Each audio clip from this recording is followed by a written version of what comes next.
जो प्रोफेसर जिनके अंदर मेरिट है, जिनके अंदर दिमाग है, जिस तरीके के प्रोफेसर जो आपको आउट ऑफ द बॉक्स सोचना सिखाते हो, जो आपको सही और गलत में फर्क बताते हो, जो आपको अंबेडकर की विचारधारा पे चलना सिखाते हो, उनको चुन चुन के निकाला गया। और गद्दारों को, दलालों को, जो आपको कभी कोई आइडियाज नहीं दे सकते, आपको कभी आउट ऑफ द बॉक्स सोचना सिखा नहीं सकते, उन मूर्खों की भर्ती करके रख दी। यहाँ पे क्या चल रहा है?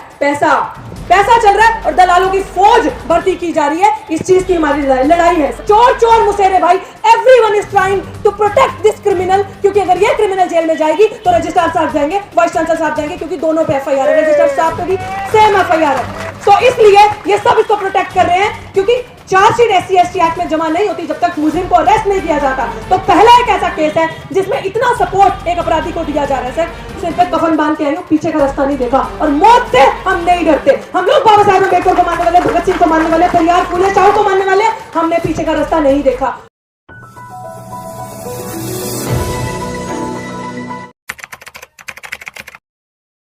मैं अपनी बात पे पहले ये कहूंगी कि बड़ी खूबसूरत पंक्तियां हैं। जहां पक्षपात के फैले जाल होते हैं, वो वहां हुनरमंदों के सपने बेहाल होते हैं। वो मुल्क कभी तरक्की नहीं कर सकता जहां के महाविद्यालयों के वजीर ही दलाल होते हैं।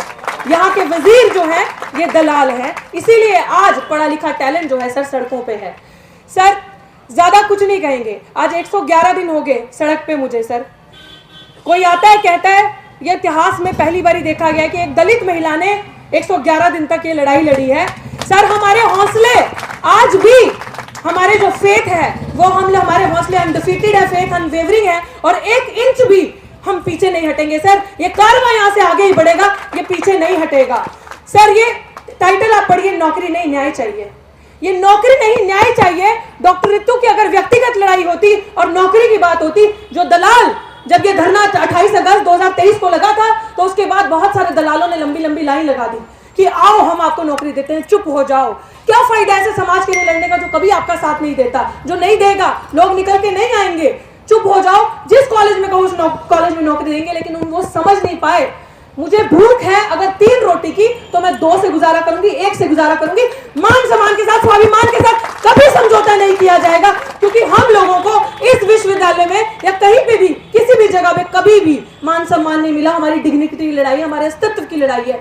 आज हम लोग यहाँ इसलिए नहीं खड़े, ये युवा पीढ़ी सब कुछ दांव पे लगा के, सब हम जातिवादियों के अखाड़े में बैठे हैं। बहुत कम ऐसे लोग आपको मिलेंगे जो प्रगतिशील, प्रोग्रेसिव विचारधारा के होते हैं, जो आपकी बात आगे तक रखते हैं, संसद तक रखते हैं। सर मैं आपको बता दूं, तकरीबन मोटा मोटा अगर नंबर देखें तो 1000 से ऊपर की संख्या है जिन लोगों को डिस्प्लेस कर दिया गया है। सर दिल्ली विश्वविद्यालय में जिन लोगों ने अपने 10-10 साल, 15-15, 23-23 साल दिए, कल मेरी किसी प्रोफेसर से बात हो रही थी, सर वो रो रहे थे कि उनका पूरा परिवार, माँ बाप भी, उसके बाद बीवी, बच्चे, 3-3 बच्चे सिर्फ उनकी सैलरी पे पलते थे। सर आज उनको डिस्प्लेस कर दिया गया कॉलेज के अंदर 23 साल पढ़ाने के बाद। उनकी आंखों में वो आंसू थे, वो दर्द थे, वो महसूस होता है सर मुझे, वो चाहे किसी भी जाति से हो। सर डिस्प्लेसमेंट ये क्यों हो रहा है? क्योंकि इस इंस्टीट्यूशन में अब क्या हो रहा है सर, लास्ट दिसंबर में, इसी महीने भर्तियां शुरू हुई थी।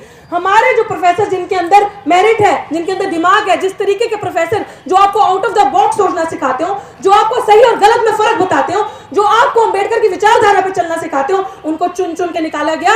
और गद्दारों को, दलालों को, जो आपको कभी कोई आइडियाज नहीं दे सकते, आपको कभी आउट ऑफ द बॉक्स सोचना सिखा नहीं सकते, उन मूर्खों की भर्ती करके रख दी। यहाँ पे क्या चल रहा है? पैसा चल रहा है और दलालों की फौज भर्ती की जा रही है। इस चीज की हमारी लड़ाई है सर, ये इंसाफ की लड़ाई है, और ये उस चीज की लड़ाई है कि यूनिवर्सिटी हमारी है सर। इस यूनिवर्सिटी में हमने इतने साल दिए, हम यहाँ से पढ़े, हम यहाँ का प्रोडक्ट हैं, तो पहला फर्ज किसका बनता है? हमारा बनता है ना सर, यहाँ पे पढ़ाने का। तो किस तरीके से डिस्प्लेसमेंट हो रहा है, ये लड़ाई हम चाहते हैं सर। आज जितने भी लोग, मैं आप सबको कहती हूँ, आप निकलो, घरों मकानों से निकलो, जंग लड़ो इन बेईमानों से। यही करना है हमें, क्योंकि अगर हम बोलेंगे नहीं तो वो इसी तरह से बेईमान हमारे सिर पे चढ़ के राज करेंगे और हमारा सब कुछ हमारी आंखों के सामने छीन के ले जाएंगे, जो आज हो रहा है। ये लोग सांसदों को नहीं बख्शते। आपने देखा महुआ बहन के साथ, महुआ मित्रा जी के साथ क्या हुआ। तो हम क्या हैं? आपको इस प्रोटेस्ट ने सर ये दिखा दिया कि समाज एक है, लीडर्स एक नहीं है। हमारे लीडर्स को एक होना पड़ेगा अगर हमारे लिए कुछ करना है, वरना 2024 में मानिए आपके लिए कुछ नहीं बचेगा। आपके बच्चों का सब कुछ खत्म हो चुका है। एनईपी जैसी पॉलिसी लाकर आपके बच्चों का भविष्य खत्म कर दिया। यूनिवर्सिटी का मतलब क्या होता है? विश्वविद्यालय का मतलब क्या होता है? विश्व की नॉलेज जहां आपको मिलती है। सवाल करने वालों से तकलीफ है। जो सवाल कर रहे हैं, जो सही और गलत में फर्क दिखा रहे हैं, उनको चुन चुन कर निशाना बनाया जा रहा है, निकाला जा रहा है। मैं अंत में यही कहूंगी कि सर आपका बहुत बहुत शुक्रिया इस लड़ाई को मजबूत करने के लिए। सर इस लड़ाई की आवाज वहां तक लेके जाइए ताकि अंधे गूंगे बहरे 111 दिन से तो ये वाइस चांसलर जो बैठे कान आंख बंद करके, सर हमने गर्मी भी झेली, इतनी बेहद गर्मी, और आज हम कड़कती ठंड भी यहाँ पे झेल रहे हैं, लेकिन इनको 1 इंच भी 1% भी फर्क नहीं पड़ा कि ये बच्चे यहाँ बैठे हैं, मैं एक बार जाके इनकी सुन लूं क्या बात है। सर सिर्फ ये आवाज आप पहुंचाइए कि डिस्प्लेसमेंट तो हो रहा है 100%। ये देखिए सर, ये क्रिमिनल ऐसी महिलाओं के लिए सर 33% बिल आरक्षण पास होता है ऐसी महिलाओं के लिए। और वो महिला, हमारे सांसद साहब ने शायद सवाल उठाया था कि मेंस्ट्रुअल लीव पे कुछ कहेंगे, और वो महिला, शर्म आती है ऐसी महिला को महिला कहने पे ही। I strongly condemn her statement. Madam Smriti Irani, आपके पास तो सब कुछ है, आप तो खाती पीती हैं, रिष्ट पुष्ट खानदान से लगती हैं, आप उनके लिए सोचिए जिनको आप कहती है मेंस्ट्रुअल लीव उनके लिए नहीं है, ये कोई हैंडीकैप नहीं है। आपको शर्म आनी चाहिए ये स्टेटमेंट देते समय। वो लोगों के लिए कितनी जरूरी ये चीज होगी जिनके घर पे खाना नहीं है, जो कुपोषण का शिकार है महिलाएं, जिनके शरीर में हड्डियां खुरती हैं, उनके बारे में सोचिए। बट ये सरकार महिला विरोधी है, ये सरकार युवा विरोधी है, ये विश्व गुरु बनाने की बात नहीं करते, ये मूर्खों की जमात पैदा करके रख देंगे अगर आप नहीं बोलोगे साथियों। और मैं चाहती हूं कि मैं इस आंदोलन पे, इस जमीन पे ऐसे नहीं बैठी, मैं तब बैठी क्योंकि मेरा समाज ही मुझसे सवाल कर रहा था, अरे क्या लड़ाई है, पक्का गलती इस लड़की की भी होगी। सर इस औरत पे ना कि सिर्फ SC/ST एक्ट के अंदर चार्जशीट है, FIR है, she has also been chargesheeted under so and so sections, जिसमें किसी सेक्शन में 7 साल की सजा, किसी में 2 साल की सजा, बट इंक्लूडिंग पुलिस प्रशासन एंड DU प्रशासन, चोर मुसेरे भाई, everyone is trying to protect this criminal. क्योंकि अगर ये क्रिमिनल जेल में जाएगी तो रजिस्ट्रार साहब जाएंगे, वाइस चांसलर साहब जाएंगे, क्योंकि दोनों पे FIR है, रजिस्ट्रार साहब पे भी सेम FIR है। तो इसलिए ये सब इसको प्रोटेक्ट कर रहे हैं, क्योंकि चार्जशीट SC/ST एक्ट में जमा नहीं होती जब तक मुजरिम को अरेस्ट नहीं किया जाता। तो पहला एक ऐसा केस है जिसमें इतना सपोर्ट एक अपराधी को दिया जा रहा है। सर ये बहुत बड़ा हीनियस क्राइम है सर।